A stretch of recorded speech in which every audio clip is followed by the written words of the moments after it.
Ben Franklin offered a parable in Poor Richard's Almanac, 1758, about how a kingdom could be lost for want of a simple nail. Without the nail, a horse lost its shoe; without the shoe, the horse was disabled and a rider could not deliver his message; without the message, a battle was lost, and losing the battle brought down the kingdom. Philadelphia's favorite son wasn't the first sage to warn that small failings can lead to huge consequences, especially in wartime, but it seems every generation needs to relearn the lesson.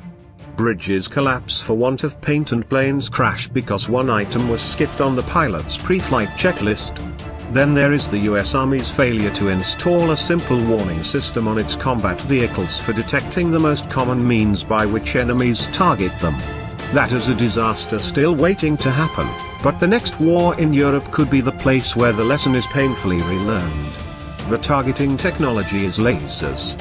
Many of the world's most capable anti-tank weapons now use lasers to hit targets like tanks and troop carriers. In some cases, the weapon detects laser energy reflecting off the intended target, and homes in on it. In other cases, the weapon literally rides the laser beam to the target. In either case, the outcome can be devastating.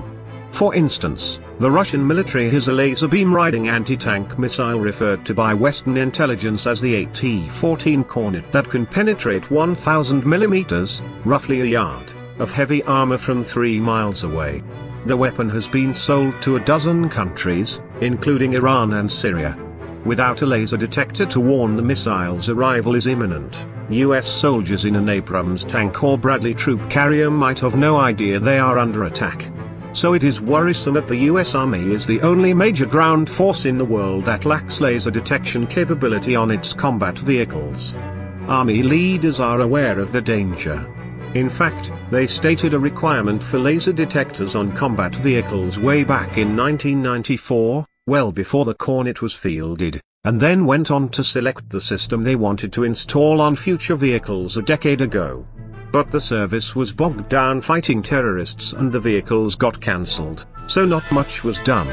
End result, US Army units in Europe may soon be facing Russian T-90 main battle tanks equipped with several different types of laser targeting devices, and have no way of knowing when any of those systems are trained on friendly armor.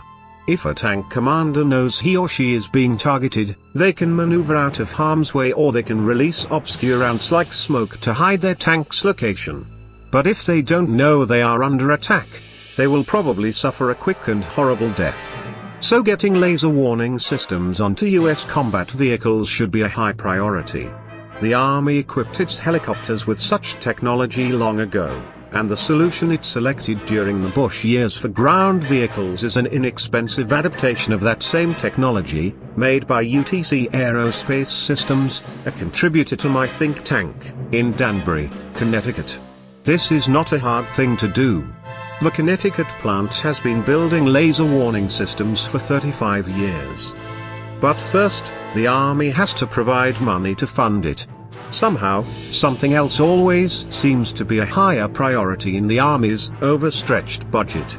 Maybe that isn't so surprising, since it wasn't until the Russian invasion of Ukraine 3 years ago that Army leaders realized they might have to fight a numerically superior, well-equipped foe in Eastern Europe. But now the danger is clear, and service leaders are scrambling to bolster their capabilities for fighting near-peer threats. When it comes to protecting combat vehicles, the Russians in Europe aren't just near-peer, they're better than us.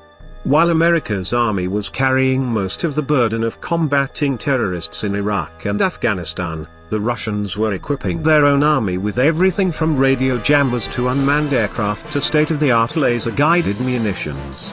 So now the US Army must play catch-up, and fast. It has recently established a Vehicle Protection Office to focus on what can be fielded quickly. Most of the emphasis seems to be on hard-kill active defenses that can intercept incoming anti-tank rounds. But you can't keep your defensive radars running all the time without becoming a beacon for enemy forces, so the Army also needs to field passive sensors that can tell soldiers when they are being targeted. That's what the UTC Aerospace Systems technology does. It is highly resistant to countermeasures and easy to install, but without it soldiers are sitting ducks. This seems like an obvious opportunity to apply money set aside for reassuring European allies. Laser warning technology needs to be part of the ensemble of capabilities the army is speeding to forces in Europe. Because without this metaphorical nail to keep US ground forces survivable, the battle, and the kingdom, might be lost.